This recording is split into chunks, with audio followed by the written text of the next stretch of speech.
I have a mild bruise on my forehead from where I wore a wig all day on Friday since Friday was Halloween. What? And Is it from the wig or is it from the crown? it's from the wig. Are you sure it was not the crown, you queen? I'm very sure it was not the crown because the crown was kind of loose. It was the actual whole ass wig. So, like, on my temples, it is tender as a motherfucker. Okay, And but what part of the wig would cause the bruise? Oh, it's on like your temple part? babe, it's on my temple part. Oh, shiznit. Oh no. So yeah, we are, but you know what? Beauty is pain. Beauty is pain. I Beauty is look pain. fierce as hell. And for a $20 wig off of Amazon, I'm not going to complain. Like, it was No. fun. I had fun. Wigs are fun. I took that sucker off though. And that's not even the worst part. Like, putting it on, my mom smacked the like absolute hell out of the back of my head whenever she was pulling, like helping me clip it. Yeah. She swears it slipped. I think she did it on purpose, but She's like, now's my chance to smack the shiznit out of my 30-year-old. honestly, I think it's because when we watched the first Twilight movie, I traumatized my mom by saying that Edward just has to be constantly rock hard. No, you didn't. I did. Your And poor mom. said she birthed me for one, and for two, she said worse than I have. She's traumatized Oh, me more often than not. So oh this my is just for god. just desserts. Listen, Payback. it's oh oh bye Ellie. The little boof in the background was Ellie. If sorry, y'all. It's listen. It is daylight savings time ending, so we should be firing on all cylinders, but we're not. We're not. And if you're expecting a functional podcast, then this might not be the one for you. You should probably not stay. Probably see yourself out. But if you're here for some absolute insanity, some unhingedness, and maybe the tiniest hint of sailor talk, because Lord knows I can't control myself. Try my best. But we don't know what's going to come out of my mouth because when I have caffeine, any sort of caffeine, if I have anything, if I just exist and breathe, we don't know what my brain's going to come up with next. We have not a clue. You know what's funny? I'm sitting here and I'm like, instead of hot takes and paperbacks, I should say hot mess and paperbacks. We are the Hot Mess Express. Hot mess express. We're the absolute Hot Mess Express. But with that, welcome to Hot Takes and Paperbacks. I'm one of your hosts, Scotty, And I am your other host, Harley. and we're just a couple of goyles. Just a couple of girls. And Just this a is little chapter one, aka chapter one, Twilight. Twilight. We are taking you all the way. We're going to hop into our busted up 1912 rusty, crusty, roaring truck. 1912? I don't. Wasn't Edward born in 1901?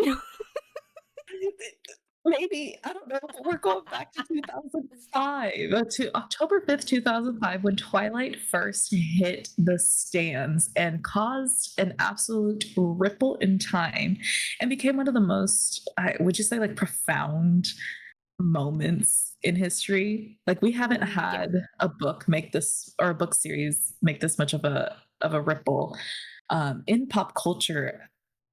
Like, like we had Harry Potter, we had Lord of the Rings, but Twilight really took off and set the tone for the next couple of years. And I mean, here we are 20 years later, still talking about it, still absolutely fawning over the toxic, toxic red flag, biggest fucking red flag that is the relationship between Bella Swan and Edward Cullen. Yeah, absolutely. And I think To your point on it being like major and being on the likes of like Lord of the Rings or Harry Potter, like I agree 100%, except and not that it's just female exclusive, but like Harry Potter was for like everybody.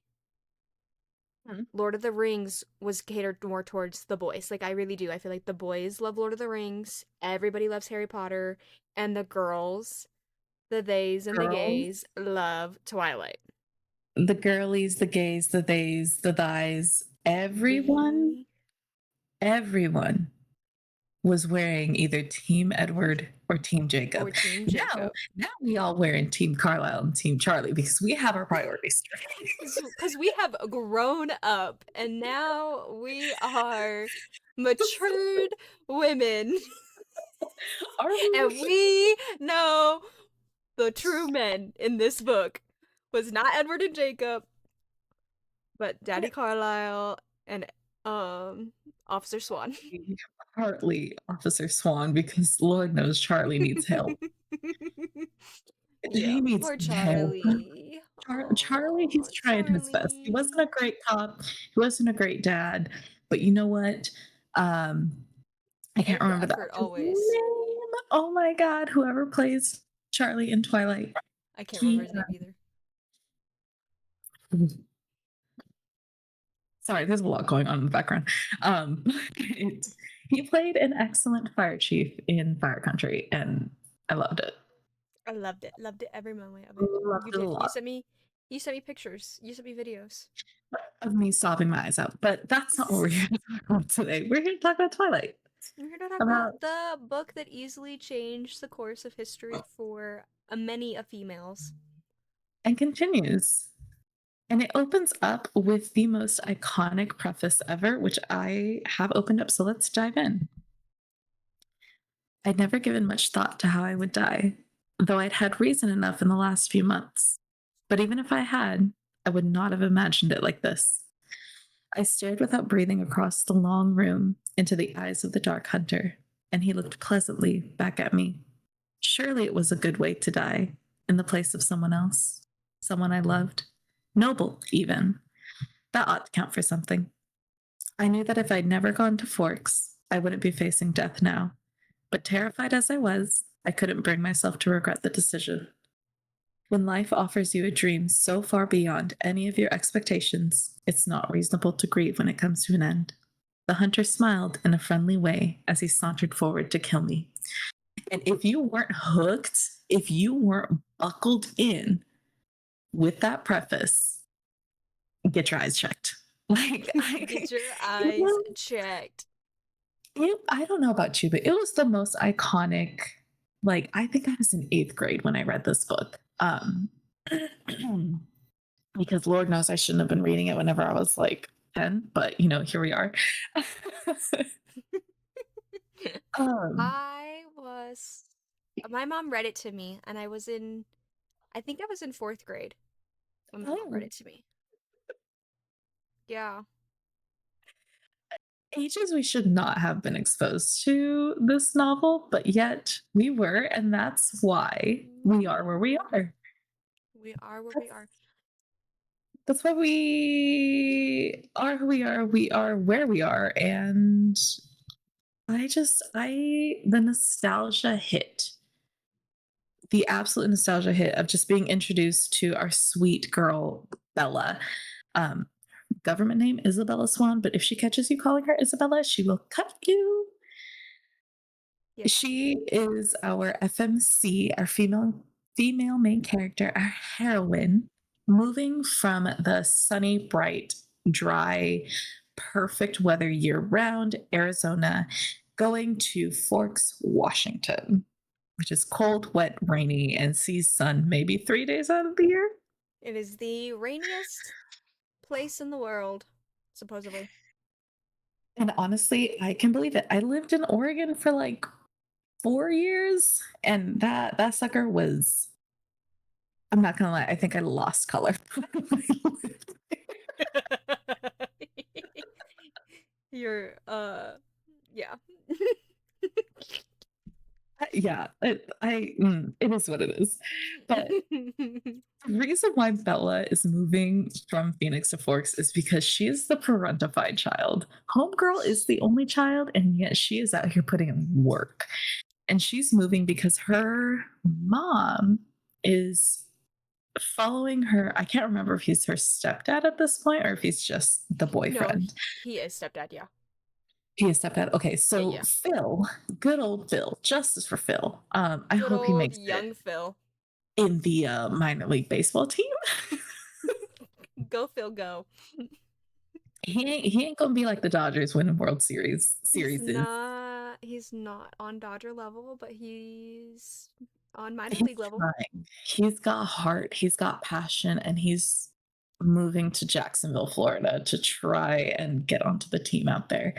Um, and because Bella is just selfless, a selfless 16-year-old, I think 17, one of those. 17. He's like, I'm gonna actually pack my shit and yeet myself to Forks to go live with my dad, who also needs help, but one is actually a little more self-sufficient than the other.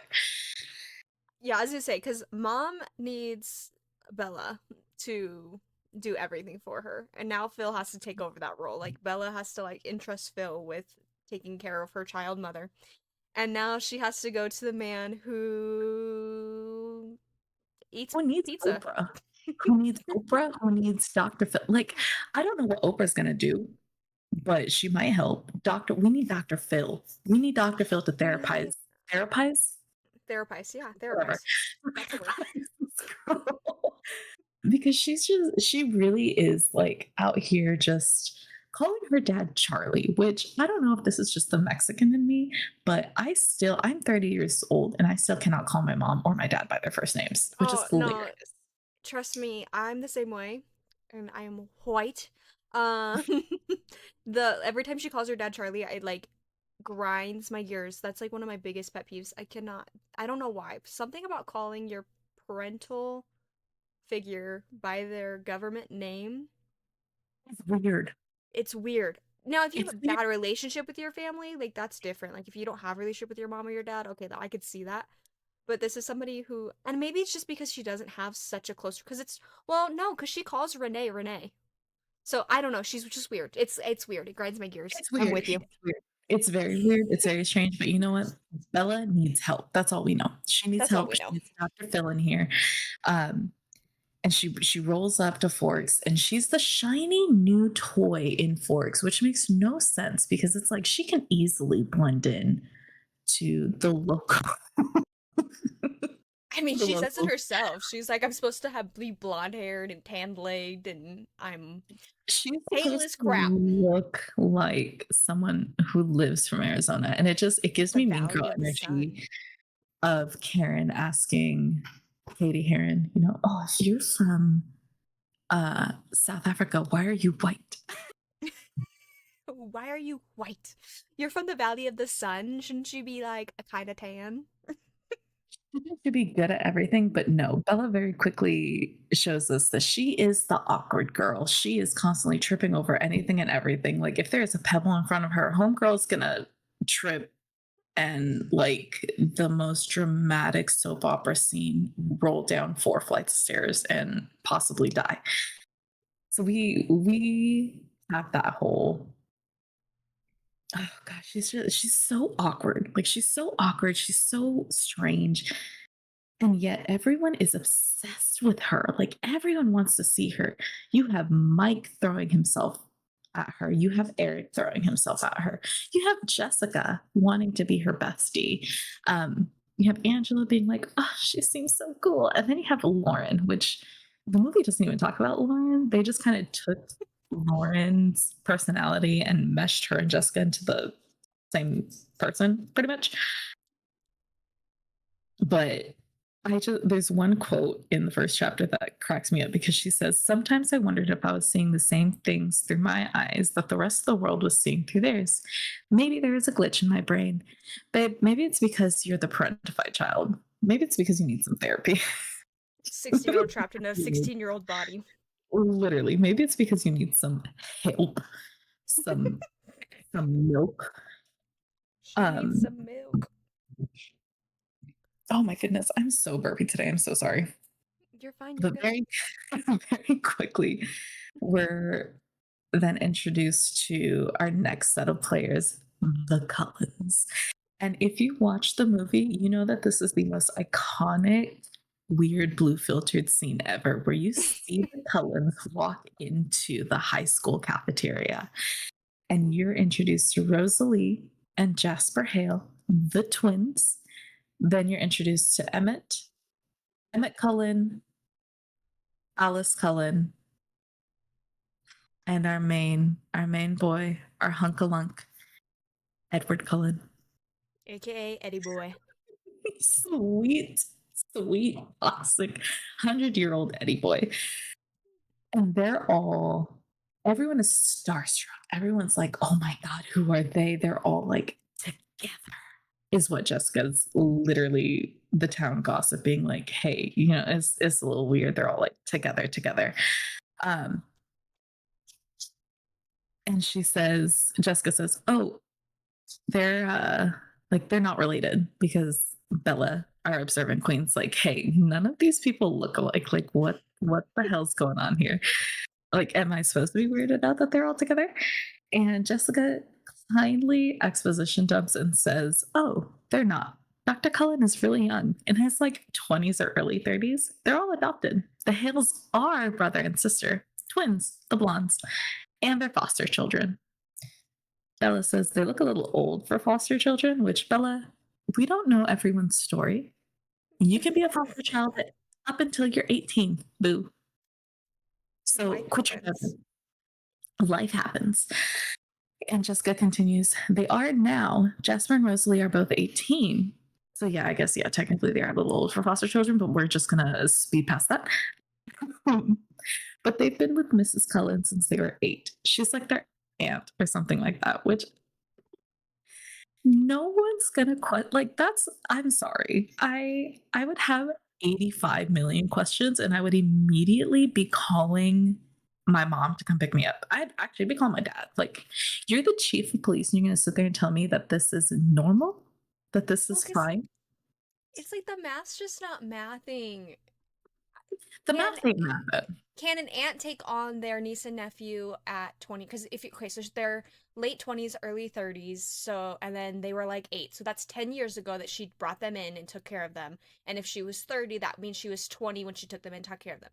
Can an aunt do that? Yes, absolutely. Is there anything wrong with doing that? No, absolutely not. However, it's just wild to me that a 20-year-old took two children in at 8 years old, managed to find Daddy Carlisle cousin Carlisle Cullen, Jesus Criminy, Carlisle cousin, cousin's beach. Suddenly it's summer, I turned pretty. Anywho, but no, and then he's like, oh yeah, cool, you've got these two 8-year-olds, or however they were old were when he met them. I'm in med school. Let's adopt three more teenage Full grown teenagers. Which children. again, Like, again, nothing wrong what? with that. Nothing wrong with that. But if you're gonna sit there and tell me that you're trying to keep eyes, prying faces, prying questions away, you're not doing a very good job. No, because it's You're not just like doing a good job. make that make sense. How did you get through med school? How did you meet this woman? How did you guys decide to adopt five adult children and then make them all look unworldly beautiful? Because they're all unworldly beautiful. Like, are you giving them Botox? Ethereal. Confused. Ethereal. They Confused. all look like actual Victoria's Secret models, and every single model has been found dead, shaking, and crying in their grave. Like, Yeah. you're really gonna sit there and tell me that these are high school children? Because I know what I look like in high school. It wasn't like that. I looked awkward. I looked And like, terrible. I looked barely passing as a human being. and Bella, like when she talks about them, she explains that they all have that similar pallor to their skin. They all have that similar eye color. They have like all of these similar, and it's just I'm like, oh my god. Like when I was younger, I was eating that shit up, but now as an adult, looking back on it, and maybe that's just it. It's a bunch of freaking teenagers. What the hell do they know? Literally, none of our frontal lobes were developed at this point. Now we got questions, we got inquisitive minds. and we got 911 on speed dial because I called the Like, cops. you know, everybody that went to Forks High School is now looking back on that time and being like, that was something's not right. They all rolled up to their 20th, what is it? Like the 20th graduation anniversary, whatever they do. And they're Yeah, like like, 10-year anniversary or whatever. we were stupid. Like, yeah, The no Cullens shit, are Jessica. not There's more real. than just We're idiots. literally, there's more than just being captain of the volleyball team. There's a reason why Edward didn't want you, and it's because he didn't find your blood intoxicating. Sucks to suck, Jessica. Sorry. Hope you're happy Sucks. with mine or on your third marriage. I was just say Whatever. she probably found somebody in college. No, Jessica gives that like, and no hate to pediatric nurses, but Jessica gives mean girl pediatric nurse energy, and that's all I have to say about her.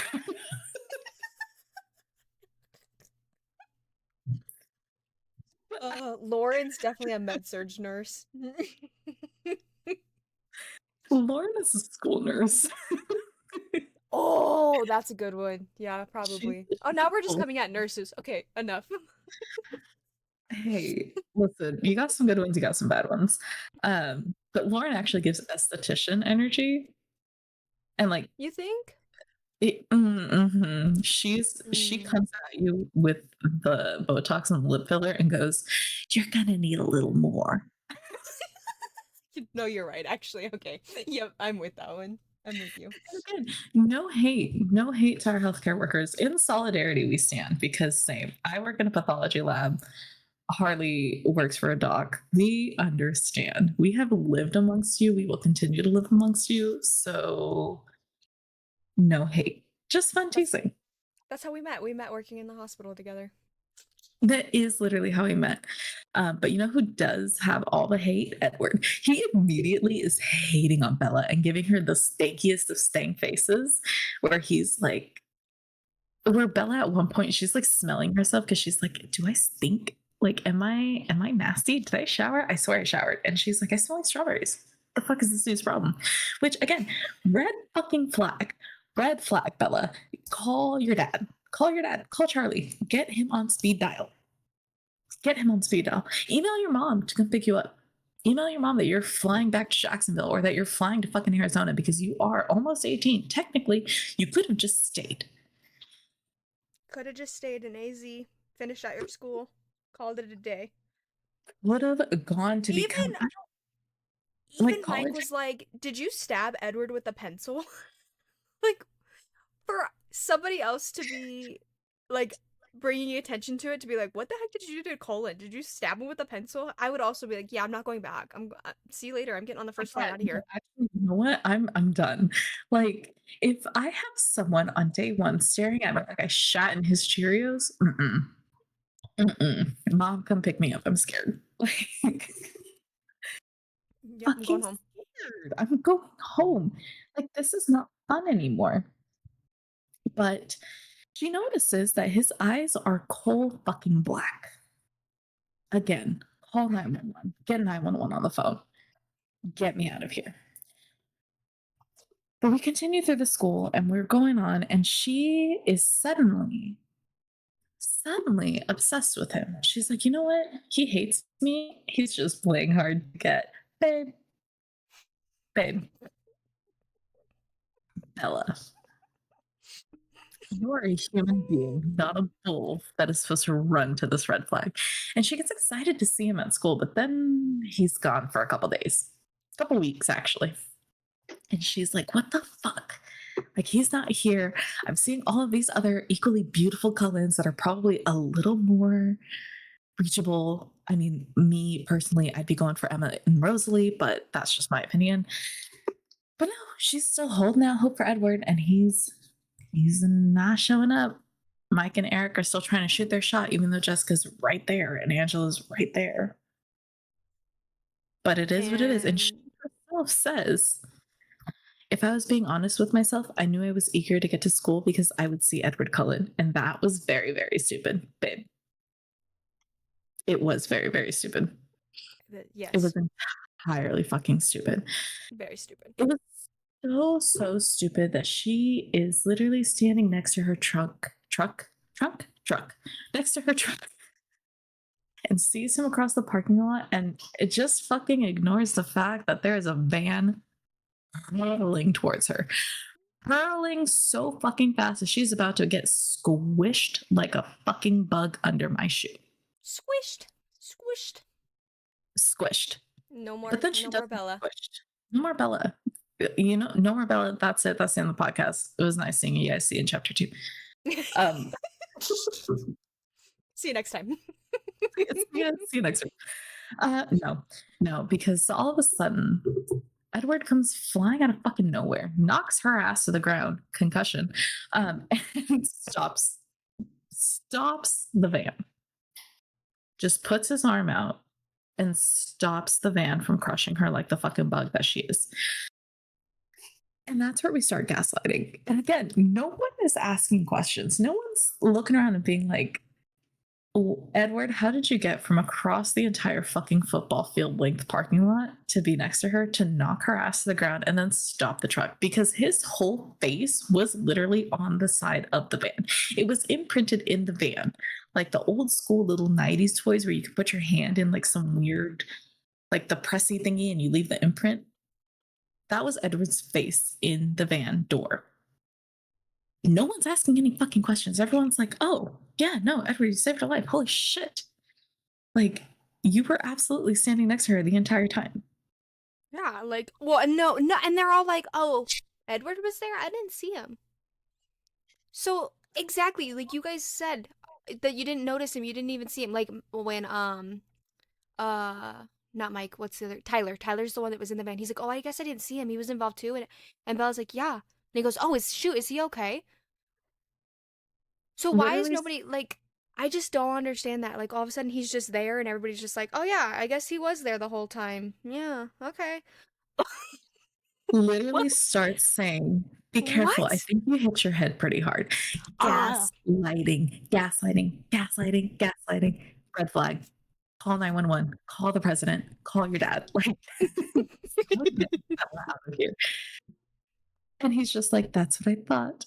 You absolutely hit your head." And he's like laughing at her. He's trying to suppress laughter. Like, bro, she almost got fucking unalived by a car, and you're gonna sit there and laugh, which honestly, I might have too. I might too, but like, it'd be post. Like, Harley, if you almost got squished by a car, yeah, absolutely. I'd be shoving the car off of you. I'd be like pummeling into the driver. And then, in the hospital, if fucking Dr. Carlisle Cullen walked in and we both were like, "Boom," then we'd start giggling, right? Not there, not in that moment. No, you'd wait till we got to the hospital and they said I wasn't dying of brain bleed. Then you would start laughing hysterically. You'd be like, Yeah, because it took fucking that 6 tracks. EMTs and 2 teachers to move the van to get to her. But Edward, which, bro, you could have just fucking shoved the van over a little bit more. But I digress. I digress. I digress. Also, okay, another little tyrant here for a second. Um, how come Dad, Carlisle, not Carlisle, the other one, Swan, Harley? Chief Swan, how come Chief Swan didn't, like, have a full-on investigation of the accident? You know how they, like, map all that stuff out? They map the speed, they map where everything hit. Like, he would have been like, what made these dents? Like, I just thought about that. Listen, That's like a canon event of like, he did not do his job. He's just like, my daughter's listen. alive. That's all that matters. I don't care. That, Case and I closed. can't blame Charlie. He's like, "You know what? They're kids. Kids will be kids." But Charlie, you were voted chief of police for a fucking reason. Earn that goddamn badge and investigate the Cullens. Like, come on, bro. Come on. Don't sit there and tell me that you're gonna believe, like, you have an adult teenage adult daughter, and you're gonna sit there and tell me that, yeah, Carlisle looks exactly like you, having 5 teenage adult children that he adopted. Mm-hmm. Sure. Mm-hmm. Sure. Sure. But the gaslighting continues, and Edward says, "It's better if we're not friends. Trust me." Bella says, my eyes narrowed. I'd heard that before. She says, "Well, it's too bad you didn't figure that out earlier." You could have saved yourself all of this regret. Regret. The word and my tone obviously caught him off guard. Regret for what? For not just letting that stupid van squish me. Babe, I will find another van to squish you. He was astonished. He stared at me in disbelief. When he finally spoke, he almost sounded mad. You think I regret saving your life? I know you do, I snapped. You don't know anything. He was definitely mad. Well, no fucking shit. What did you think was gonna happen? What did you think was going to happen? Because then your clumsy ass, after you literally just got out of the hospital from being squished and are accident prone, fucking trips trying to walk out of the goddamn room after making a point that Edward shouldn't have saved you? Babe, come on. Um, Come on. Come on. Like homeboy just threw himself in front of a van for you, freaking put his secret because you at this point she knows there's more going on. Put all of Yeah. that at risk for you, and you're gonna be like, you regret saving me. Homie does not regret shit. He regrets going to high school again because I would. Fucking 109 years old, Homie, redoing high school? No, thank you. But no thanks. like you said, her detective skills start tingling. That side of the Charlie's genetics start prickling and going around, and she starts thinking, he's incredibly fast and super strong. What could he be? So she starts trying to make up some theories like, is it kryptonite? Is it radioactive spiders? And the entire time, Edward is just being so fucking hot and cold to her, being like, we shouldn't be friends, but then is still hanging around her, but then talks to her and is being trying to be nice to her, I think, invites her to lunch, to sit with him at lunch.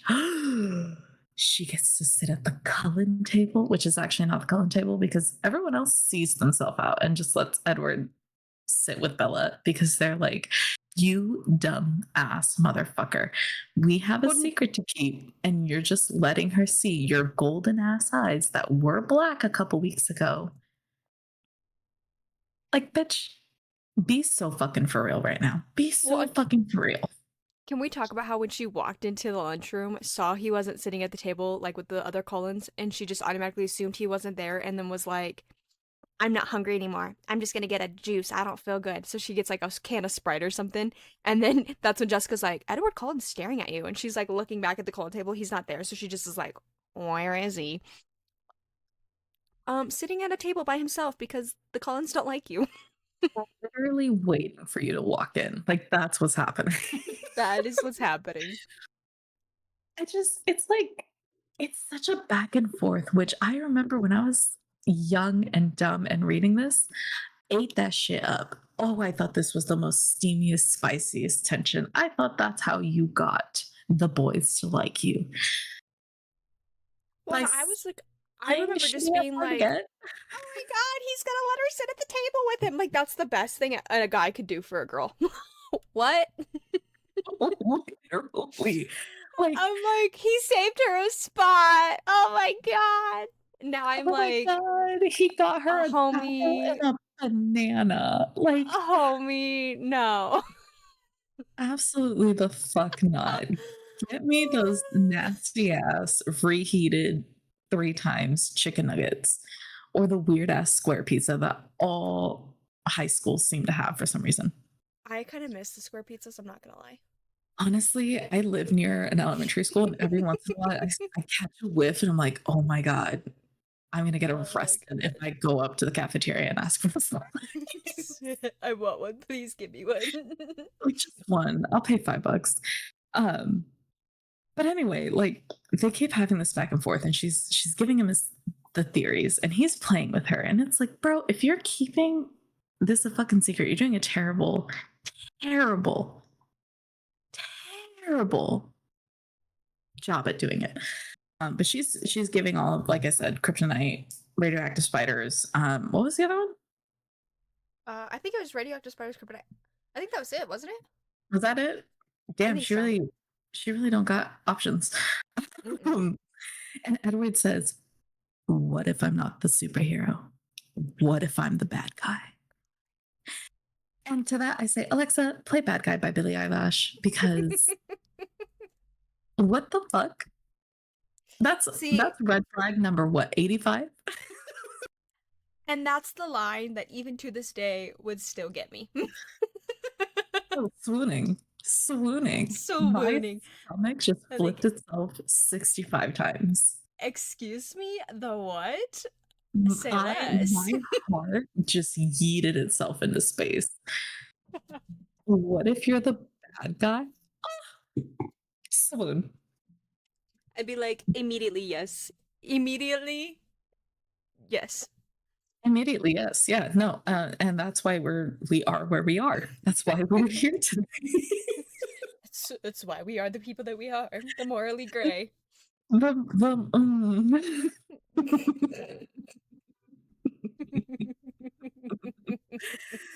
maybe a little darker than gray, like a nice charcoal. Morally charcoal. I like my men morally charcoal. But like the charcoal after barbecue. Burnt. As black as it can go.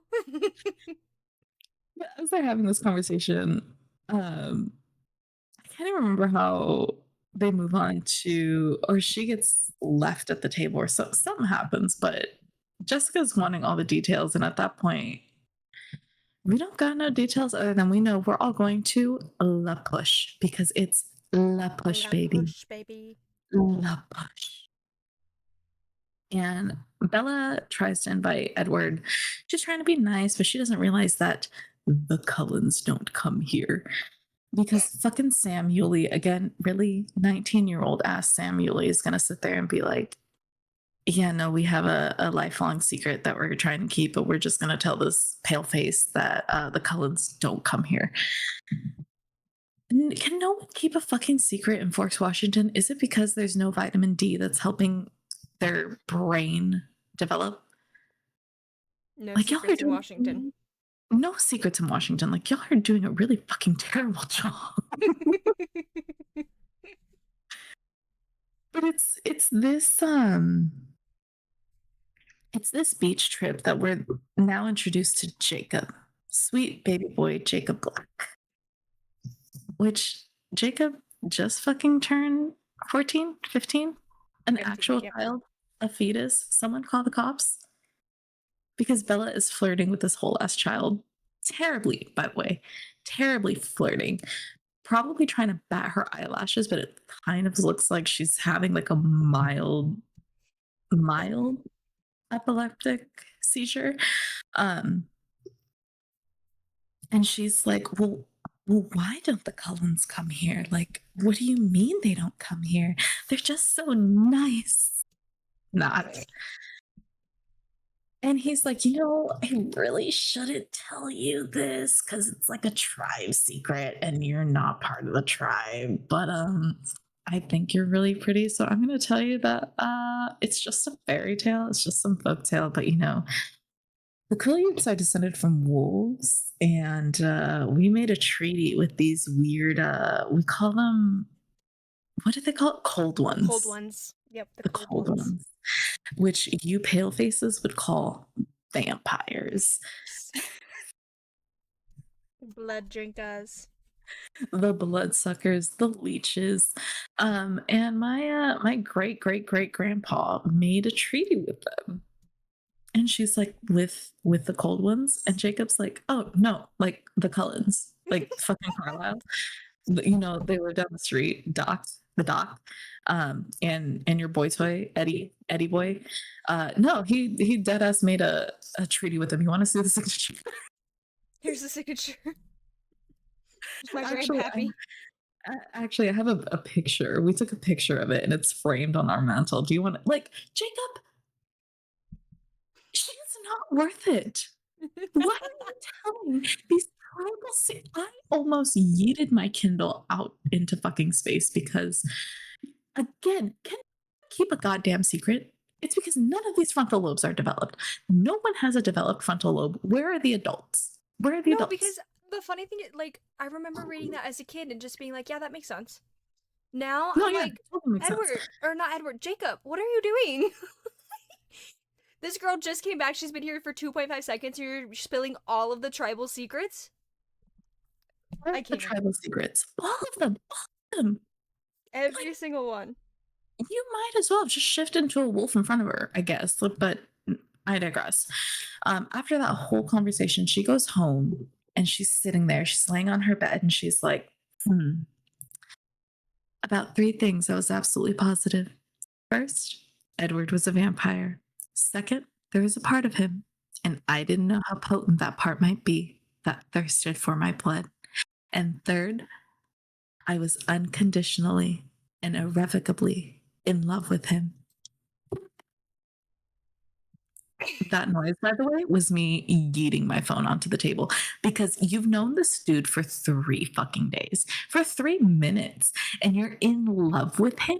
And again, we were all young and dumb. I remember I read that. I was squealing, I was screaming, I was kicking my feet like the little giggly bitch that I am. Still kind of am. Now I'm like, someone call the Pentagon. We need to get her some help. Like, what do you mean? What do you mean irrevocably in love with the man that has literally given you nothing? That has given you nothing but trauma, Or literal mixed trauma, signals. mixed fucking signals that make a red and green light at the same time make sense. And it's the unconditionally. Oh, I'm gonna have some conditions if you're a vampire, and one of them is gonna be don't eat me.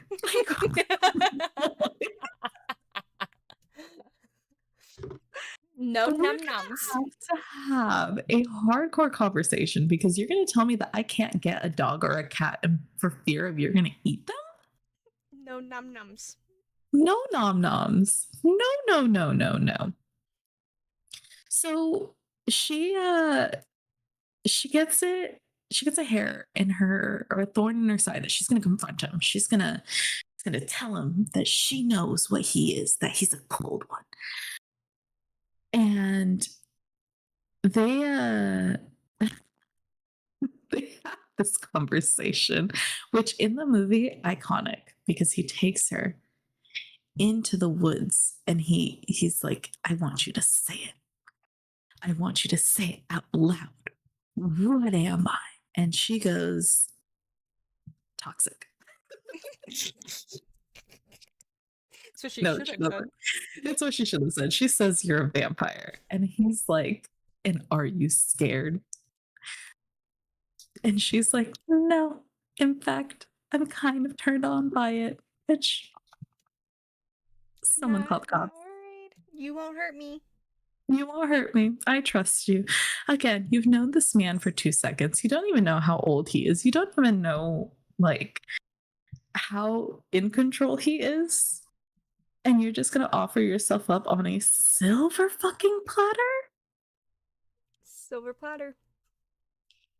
The silverest, silverest fucking platter. And so they're going through and they're kind of talking about it. And that's when we have the big, big discovery that he's sparkles. Sparkles. Shimmer, shimmer. This is why I Which, can't be seen in the sunlight. what fucking vampire sparkles? Hello? Twilight vampires, baby. We love that glitter. Like he's pale white and he's ice cold and he sparkles and he's strong and he drinks blood from animals because he's quote unquote vegetarian and she is eating this shit up because then he says, Bella, I couldn't live with myself if I ever hurt you. You don't know how it's tortured me. The thought of you still, white, cold, to never see you blush scarlet again, to never see that flash of intuition in your eyes when you see through my pretenses. It would be unendurable. He lifted his glorious, agonized eyes to mine.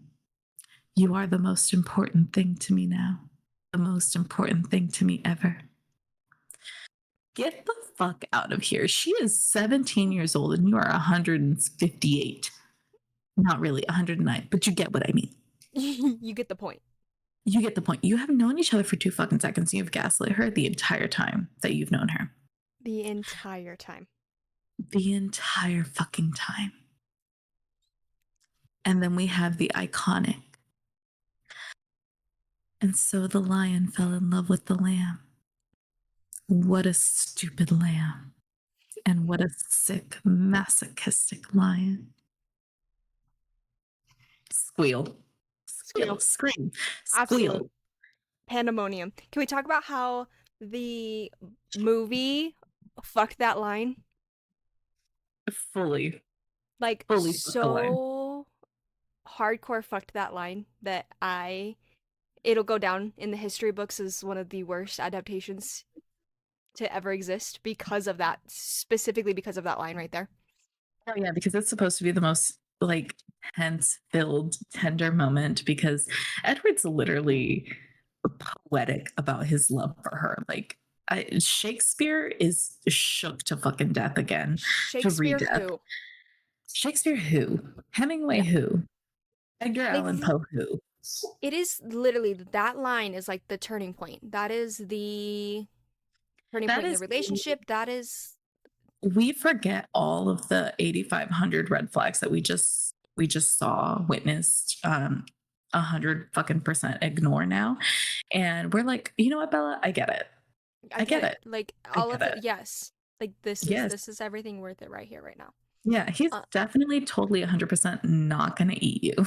no, he's definitely not. Yeah, he's a masochistic lion. It's fine.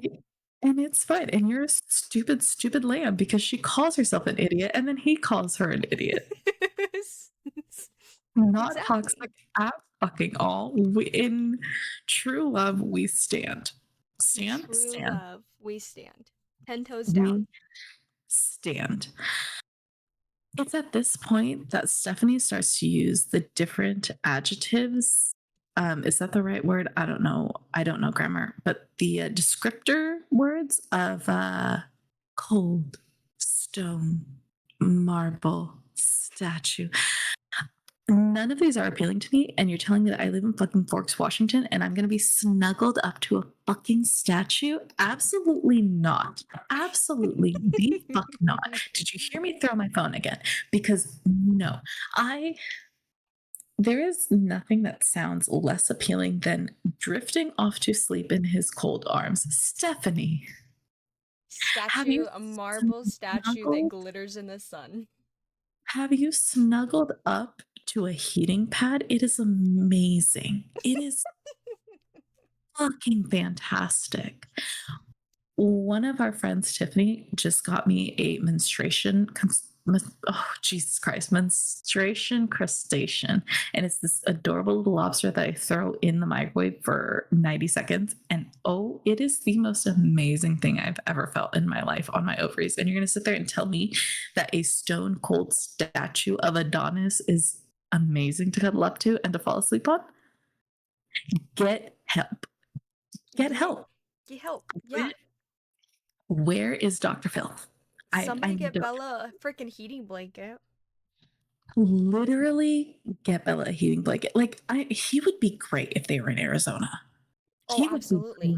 great during the hot ass 115-degree summers.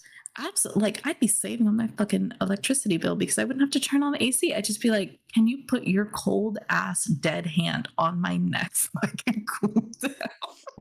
Just like 2.5 seconds, please. Like just can you hold this drink so it stays ice cold? Like, yeah, that sounds phenomenal. Like that. Ellie agrees. Ellie agrees that that sounds fucking phenomenal, but we're not going to have that in Forbes fucking Washington. No, thank you. No thanks. No thanks. Like, who in the right goddamn mind? And who in the right goddamn mind? After 2 seconds of them officially being like, we're boyfriend, girlfriend, he's like, hey, you're actually going to meet my entire fucking vampire family. So I'm wondering, should we pause here and split this into two? Yes. Like, so we pause here. We'll continue the rest of the podcast and then we'll pick up where we left off. Next podcast. Oh, we're going to split it? You know what? I I'm so think fucking down. because we're at We're at 50 50 minutes minutes. and there's still a lot more to talk about, so I think we We should pause it here. So, you know what? Yes. Let's pause And here. we'll pause here. We're at the turning point in the relationship, so I think it's a great spot to just put a pin. We're gonna put a pin. We're gonna put We'll a blood red pin. This is our first Um, podcast, so you guys got to bear with us a little bit, but I think this is a good stopping point, and then we'll pick up where we left off next next week. podcast, and Next it'll be it'll be chapter chapter 2, 1.5. Twilight part 2. Yeah. We'll meet you back there because Ellie is chomping at the bit to hear what happens next. And I know all of you guys are too. But I yeah, let's leave you there and pick up where we left off in the next one because we have so much more to talk about. Yeah, I mean, we're not even. We are This is maybe what? halfway This is through. halfway? I was gonna say this is halfway, right? Yeah. We are halfway through the book, and I'm so fucking sorry, but we are some long-winded bitches. We Some just long-winded beaches. we have so many emotions over this book. Like, So many don't even opinions. get me started on Billy Black because once I get started, and if I get Oh. started on Carlisle, ooh, Oh, yeah. Nope. Mm-mm.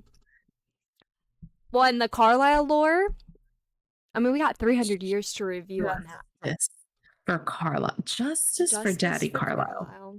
Justice for. Yep. justice for Daddy Carlisle.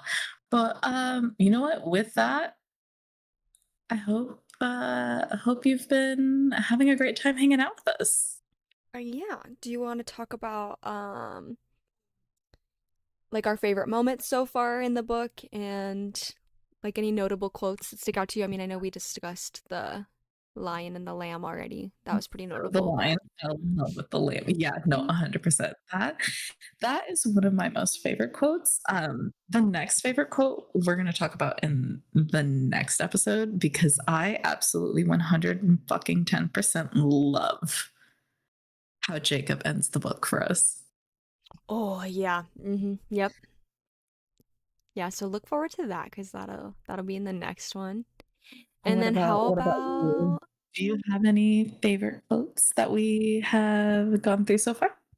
I think for me, the lion and the lamb part, that's the part that's most notable. That's the part I mean, I like the first time I read it as a kid, I remember not read it, but my mom read it to me as a kid. I remember being hooked from sentence one.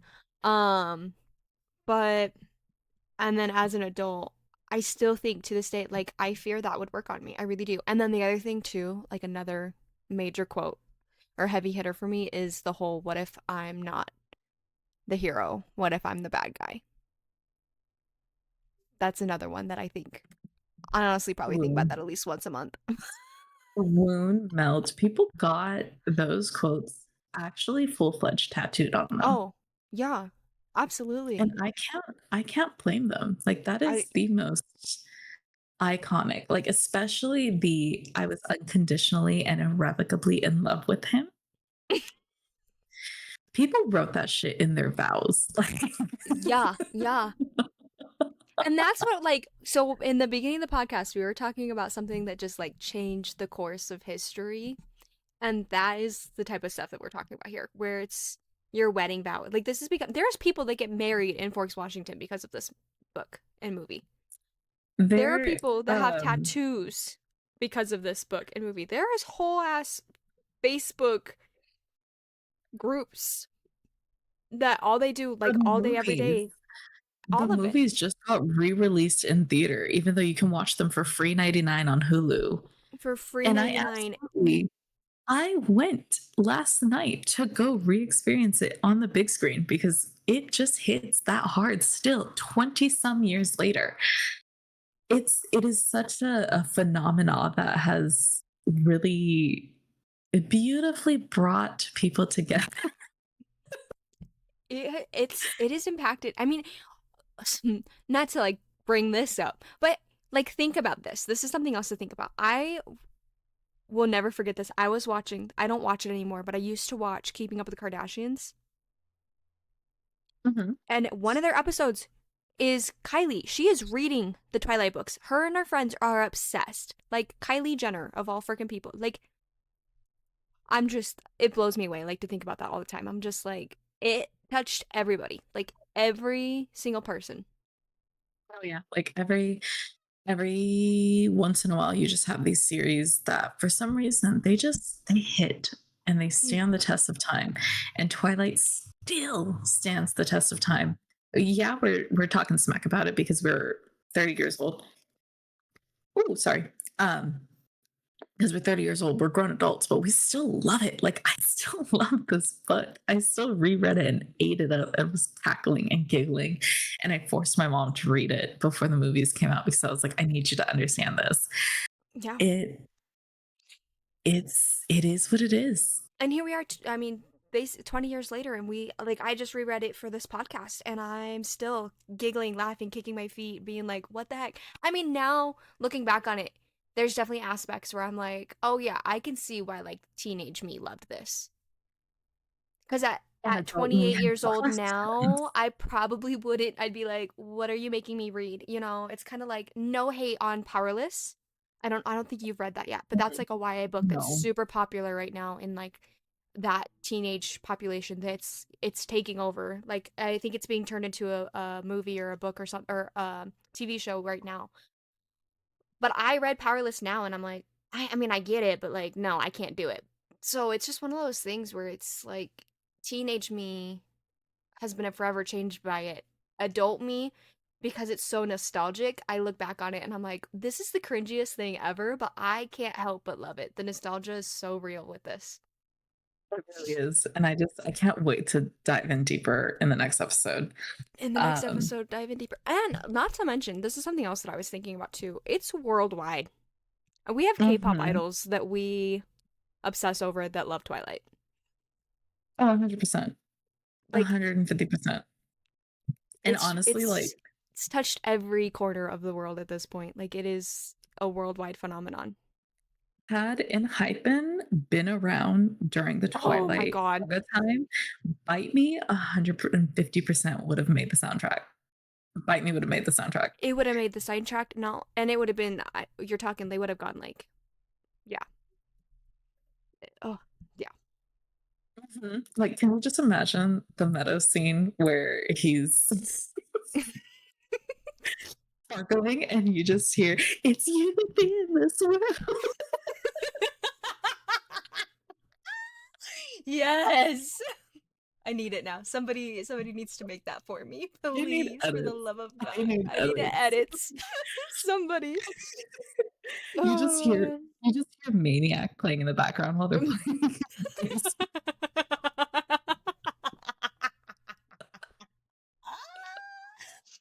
Yes, please.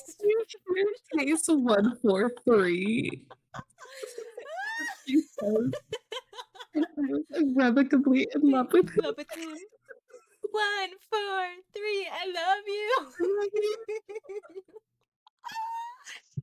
Ah, yes. Now I'm mad that we didn't get that. We need it redone. You know, if You we know give it what? another 10 years, they'll remake it. Aren't they doing like a adaptation where they're aren't they what's it called? Animated? Aren't they doing an animated adaptation? Probably. And you know what? Get me the president on the phone so I can talk to someone about putting Bite Me onto the soundtrack. It better be there. I'll write if it's not there. But Can you she imagine is fake love? Stephanie Meyer is a MOA, so she likes K-pop. So Oh, so she knows. We're I'm not in. I'm not gonna Steffi. say no Steffi. that we're not gonna end up getting some K-pop on that soundtrack if they actually are doing an animated adaptation of Twilight, which I'm pretty sure they were. I'm pretty sure that's been confirmed. I just don't know when it's coming out. Stephanie, if you're listening, if you somehow manage to come across this podcast, I need you to put fake love on the soundtrack because I need Bella laying desperately forlorn, emo as hell on her bed, listening to J Hope say, I'm so sick of this fake love. Yes, Please, for the love of all things holy, please do it. Please, we are begging you. I'll pay you. Ah, I don't know God. with what, but I'll pay you. The funds of this podcast. Whatever this podcast generates, we'll pay you. I got 50 cents. I got 50 seats. Ay, ay, ay. All right. Ay, So ay, the ay, ay. next segment in our little podcast here is TBR Trouble. Now, I have a confession to make to our viewers here. This is not the first time we're recording this podcast. Oh, listen, we're just a couple of girls that are really trying really hard to make this work. And the first time we recorded this, apparently Was my mic made me sound like a robot, and we had some technical difficulties. Okay, we had some we're just a couple. We're just a girl. We're just girls. technical difficulties and ended up being 2 hours long, and that was over 2 weeks ago. So No, the book we that had life happen. Karina, literally the book that Karina recommended me for TBR Trouble. Okay, well, first of all, what is TBR Trouble? TBR Trouble is our little segment that we're gonna do on this podcast where we try to convince each other to read books off of our TBR. Or not off of, like, I'm trying to convince Karina to add a book to her TBR, and she's trying to convince me to add a book to my TBR, like one that I wouldn't normally read and one that she wouldn't normally read. Yeah, Does because that make sense? Is that right? Did I say we're that right? besties. You did, because we're besties. But honestly, our reading tastes, we're like the figure eight. Like sometimes we overlap, other times we're on opposite ends of the goddamn spectrum. Like I have been Completely. hardcore into cowboy romances for some reason and hockey romances, which is why I got into hockey. But the TBR travel book that I added to her TBR, she ate up, and I got so many opinions from her. Okay. Ate it up is a bold term. I did not eat it up. You still ate it. I finished it as quickly as possible. Because it was a train wreck. It's like when you're driving by a horrific accident and you can't look away. That is what that book was. Harley parked her car at the scene of an accident, and that accident was pucking around. So And Karina's TBR trouble for me was pucking around, and I really took that to heart. And I said, you know what, I'm finally gonna bite the bullet, and I'm gonna read this book, and I am not better for it. she pucked around, and she found out. I And pucked she found around. out that I found out. I am a demented human being, and I'm easily amused. And I have a thing for bullies. Like that's about it. And I'm kind of low-key mad at you because everything that you hate about Feyre from ACOTAR is everything this woman is in pucking around. And then some. So I don't understand you right now. Okay, but Amari made up for it. I told you, Amari made up No. for it. He saved it for me. I love the goalie. I will say, out of all of them, Imari Keenan is probably the least awful. And I will dress up like a puck so you can catch me any day. Oh my And the god. TBR trouble that she gave me was, what was it called? I gotta look it up again. So, because I already read it, do you have a new book for me? Yeah, Out it's of called Me by curiosity. Allie Hazelwood. It's called what? What just came out of your mouth? What? Mate. Mate. Okay. I thought you said it's called Me by Elliot, and I was like, wait, start over. Mate. Yeah, Okay. me. I'm the book you need to read. Okay. You know what? No. I'm not gonna give you Mate. I'm gonna give you The Fake Mate by Lana Ferguson because that one was really cute. The It is a Fake Mate? werewolf. Yeah, it is a Okay. werewolf novel, and they do use the word not a couple Oh, for the love of God. The Fake Mate. Got it. It is. It's actually really cool because it's set in Denver. Oh. Canada. Denver, Colorado. Girl, And Denver. it was a fun read. It was really fun. It wasn't like the best paranormal romance that I've read, but it was a really fun, cute read because Noah is a cardiologist and he is the stereotypical cardiologist, but he's also an alpha and he is deliciously toxic. All right. And our female main character, who is an Omega werewolf, because of course she has to be an Omega. She is a year out of residency and she's an ER doc. And they're like, hey, you need a mate. And it is a fake dating situation slash fake mating situation. But everything gets real kind of fucky when they have to. Do you remember the movie The Proposal with Sandra Yes. Bullock Yes. and Yes. Ryan Yes. Reynolds? Yes. Okay, so think that, but with werewolves. Okay. Except Sold. she goes into heat, Sold. and I love it. Say less. It was really cute. It's a quick read because it's only like 370 pages. Um, really fun, really adorable. I ate it up. I ate it up, and I need to tell you that the 1-star review says DNF because what in the Wattpad was this?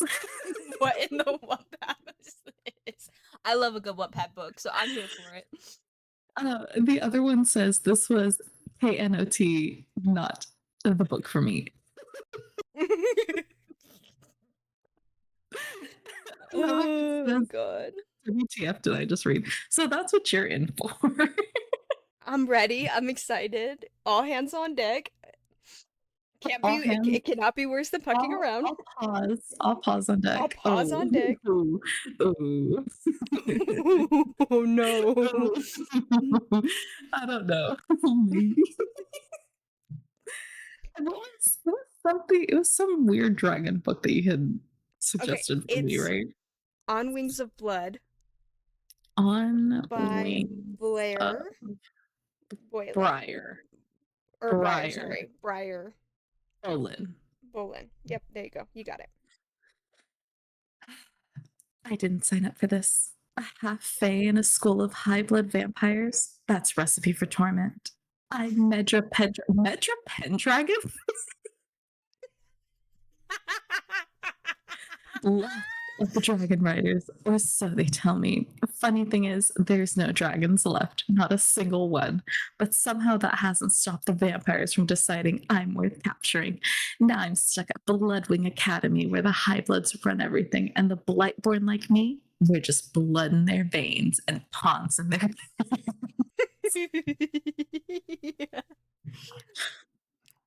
But You that's ready? not even the worst part. Enter Blake Drockharrow?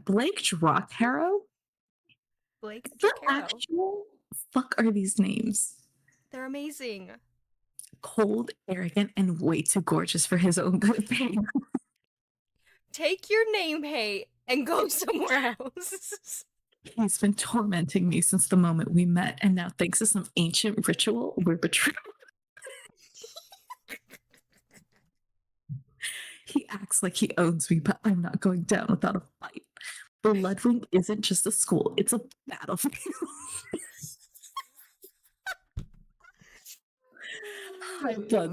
High bloods fight for power, and if you're weak, you're dead. Between deadly competitions, lies that could get me executed, and a dragon-shaped secret looming over my head, all I have to do is survive. Easy, right? Except I'm starting to think that the real danger isn't the academy. It's what I'm becoming in this twisted game of power.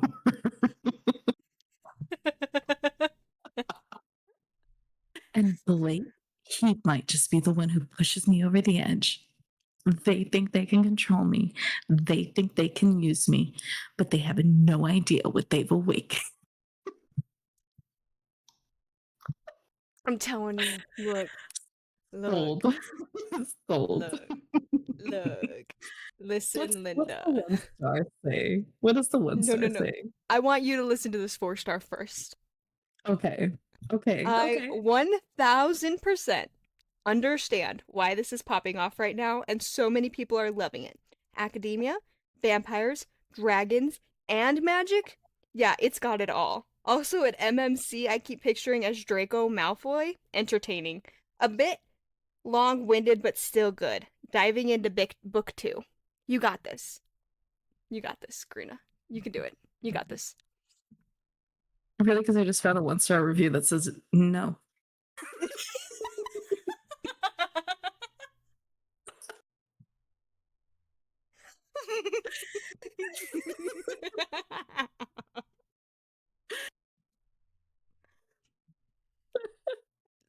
Look. Oh, here's another one. Somebody else rated it 1 star and said it is absolutely criminal that people compare this to Harry Potter and Fourth Wing. You're not like other girl vibes are atrocious. DNF'd on page 203. I'm going to pretend I didn't read this book. A victim of book talk. This is so bad, but I'm locked in. Raise your hand if you've ever been personally victimized by a book talk overhyping a garbage book.